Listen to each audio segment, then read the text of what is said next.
500% tariff. आप समझ रहे हो, यूएस ने इंडियन एक्सपोर्टर्स का धंधा बंद करने का सोच लिया है। देखो, अमेरिका ने रिसेंटली एक बिल पास किया है जिसमें डोनाल्ड ट्रंप का क्लियर सिग्नल है कि जो भी कंट्री रशिया से ऑयल खरीद रही है उन पे 500% तक का टैरिफ लगाया जा सकता है।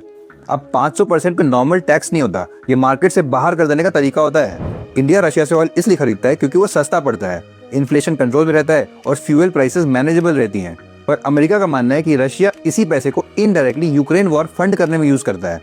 अब सच क्या है वो रशिया जाने, पर अमेरिका का स्टांस बिल्कुल क्लियर है। अब इम्पैक्ट समझो, इंडिया हर साल $100 बिलियन से ज्यादा का एक्सपोर्ट यूएस को करता है।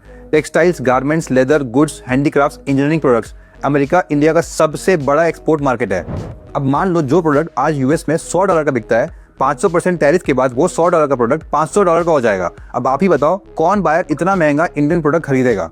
रिजल्ट सिंपल है, यूएस बायर्स दूसरे ऑप्शन ढूंढेंगे।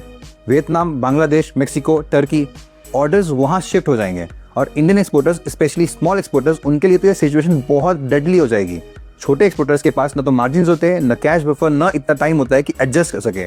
मशीन्स ईएमआई पे होती है, वर्कर्स सैलरी पे होते हैं और एक बड़ा मार्केट अगर बंद हो जाएगा ना तो बिजनेस बंद हो जाने में ज्यादा टाइम नहीं लगता। पूरी एमएसएमई इंडस्ट्री के ऊपर एक बहुत बड़ा थ्रेट है। अब असली सवाल यह है कि इंडिया अपने एक्सपोर्टर्स को इस प्रेशर से कैसे बचाएगा, और आपको क्या लगता है इस पे इंडिया का स्टांस क्या होना चाहिए? कमेंट में बताओ और ऐसे ही अमेजिंग इन्फॉर्मेशन के लिए मुझे फॉलो करो और चैनल को सब्सक्राइब करो।